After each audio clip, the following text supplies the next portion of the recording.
At a five-star restaurant, my brother was reading my resignation letter out loud from a recording on my phone, my parents watching my breakdown with satisfied eyes.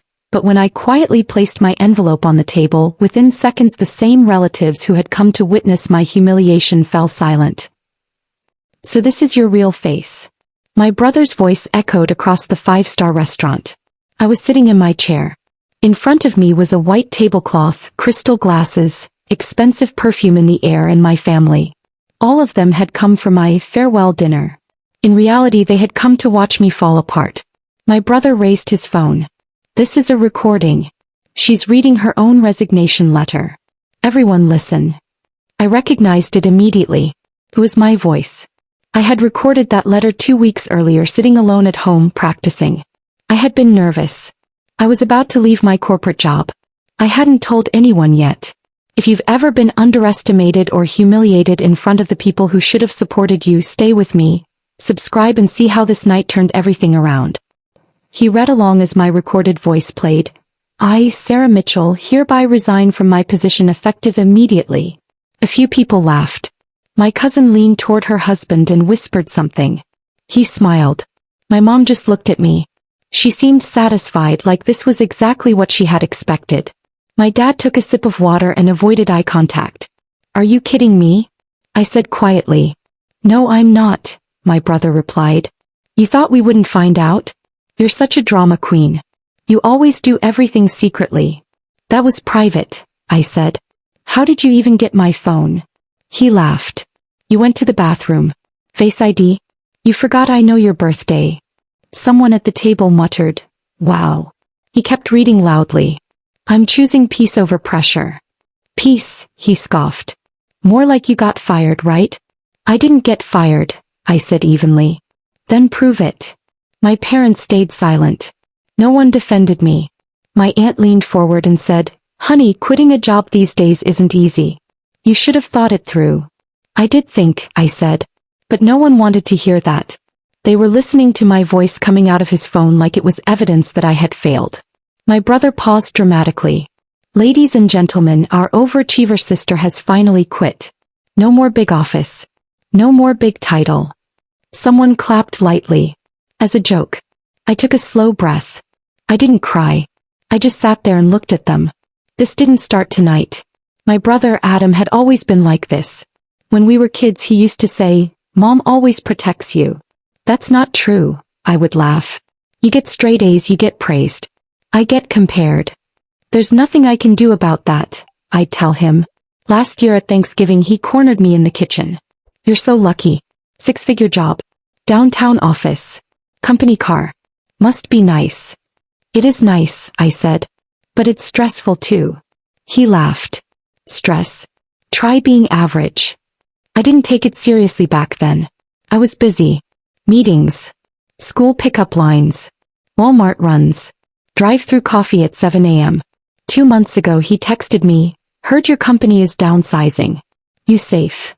"Yes." "I'm fine," I replied. "For now," he wrote back. That felt strange even then. The truth was, I was leaving my job. I wasn't fired. I was walking away. I had built up savings. I had quietly registered my own consulting LLC. I had already signed 3 clients. I hadn't told anyone because I knew exactly what they would say. "Why would you leave something stable?" "Your mom." "Don't risk it." But I was exhausted. Constant pressure. Late night emails. Sunday conference calls. One day my son asked, "Mom, are you always working?" That was enough for me. That's why I recorded my resignation letter. Practice. So I wouldn't stumble when I delivered it at the office. And tonight my brother turned it into a public show. "Say something," he demanded. "Defend yourself." I set my water glass down.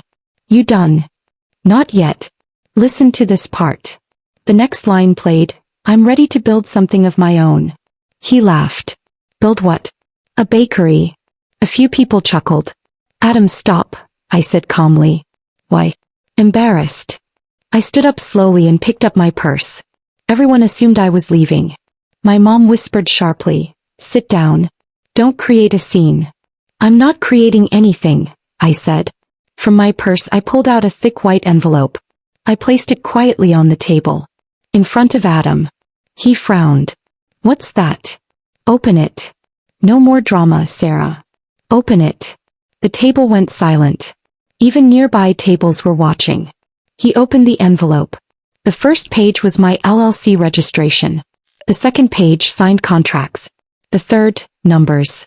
Retainer amounts. Annual projections. He kept flipping through the papers. His expression changed. Is this real? He asked quietly.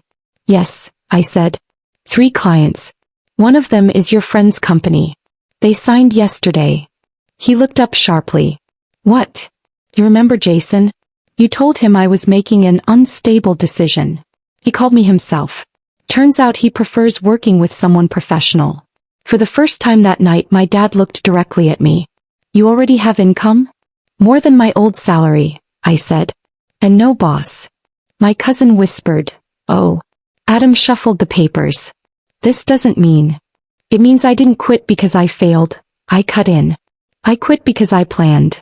He went quiet. And since you like recordings, I took out my phone. I recorded something too. He stiffened. What are you talking about? I pressed play. It was his voice. A voicemail from last week. Sarah thinks she's better than everyone. Watch, she'll crash. I'll make sure everyone knows she got pushed out. The restaurant went completely silent. I turned off the phone. You went through my phone. You played my private recording. So I figured transparency goes both ways. Adam, did you say that? My mom asked, her voice tight. It was a joke, he muttered. It didn't sound like one, I said. My dad's voice turned firm. You embarrassed your sister publicly. She embarrasses us with these risky moves. Adam snapped. My life isn't your competition, I said evenly. No one spoke. The same relatives who had been laughing minutes ago were now staring at the table. I slid the envelope back toward him. Keep the copies. Frame them if you want. Then I gestured toward the check. By the way, dinner's on me. Consider it a thank you. You just gave me free marketing motivation. I picked up my coat. Sarah, my mom said softly. I paused. Yes. She didn't finish the sentence. I'm not breaking, I said. You just thought I would. I walked out. The air was cold. The valet brought my car around. I sat in the driver's seat and rested my hands on the steering wheel. I looked at my reflection in the mirror.